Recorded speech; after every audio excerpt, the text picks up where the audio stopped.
ఎవరికి ఇచ్చావు ప్రాజెక్టులు? నెల్లూరు రెడ్లకి, అదానికి ఒకటి, నెల్లూరు రెడ్డికి ఒకటి. సత్సాయి హైడ్రో పవర్ ప్రాజెక్టులు ఇచ్చావు, శాంక్షన్ చేసావు. ఇప్పుడు అది కానీ ప్రాజెక్టులు కడితే ఇక్కడ తోడవారం ధరేమో రైవాడికి నీరు రాదు.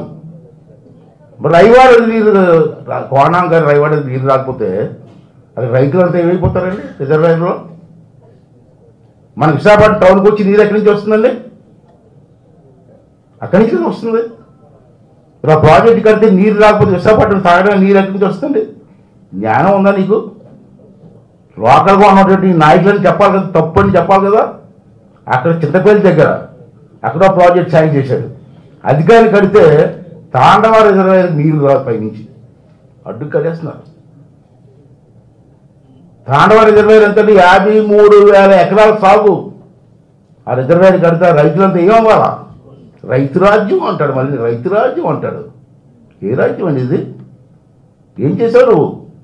మొత్తం దోపిడీ చేసావు, దౌర్జన్యం చేసావు. విశాఖపట్నం దోసుకోలేదు నువ్వు. కొత్త విషయం చెప్తాను. మన సంక్రాంతి రోజు, సంక్రాంతి ముందు నెలలో విశాఖపట్నం నుంచి కోడిపుంజులు కూడా దొబ్బుకెళ్ళిపోయాడు వీడు. తెలుసా మీకు అది? కేకే రాజు ఆధ్వర్యంలో విశాఖపట్నంలో కోడిపుంజులు, చాలా పవర్ఫుల్ పుంజులట, కోడిపుంజులు కోడిపెట్టలు వ్యాన్లు వేసుకొని పట్టుకోరండి. మరి మా ఆస్తులు కాకుండా పుంజులు కూడా పడిపోతారు వీళ్ళు. ఏ ప్రభుత్వం అండి ఇది? ఎప్పుడైనా ముఖ్యమంత్రి చూస్తారా సార్ మీరు ఎవరన్నా? నేను ముఖ్యమంత్రి, నేనే గెలుస్తా అంటాడు. ఏది గెలుస్తావు? చెప్పు. ఏది గెలిస్తే చెప్పు అన్నాను. ఏం చేసావని చెప్తూ గెలుస్తావు? 99% హామీలు నెరవేర్చాను నేను. అక్కడ 99%.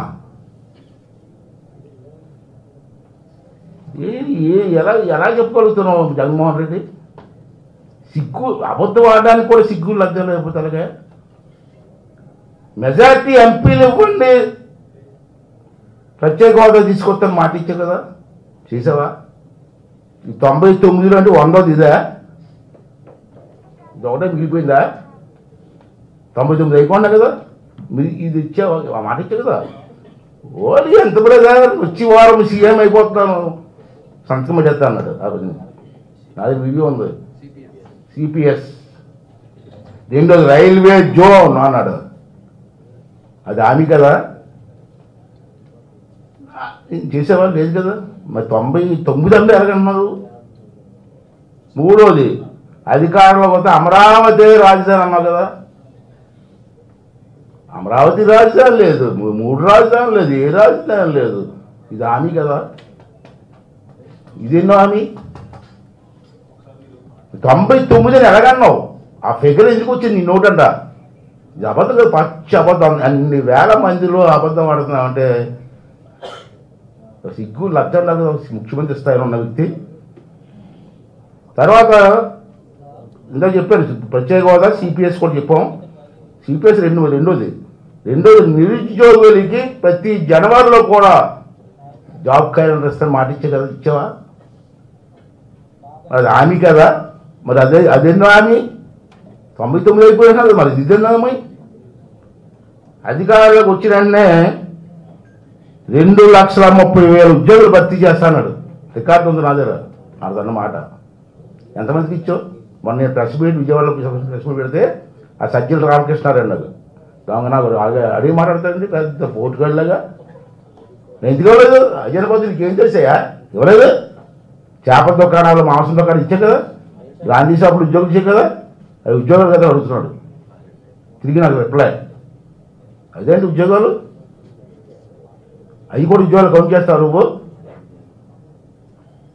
ఇలాగ అందరినీ మోసం చేసుకుంటారు. కానిస్టేబుల్కి పాప ఎంత సేవ చేశారండి. నువ్వు ఎన్ని తప్పుడు పనులు చేయమంటే అన్ని తప్పుడు పనులు చేశారు పోలీసులు.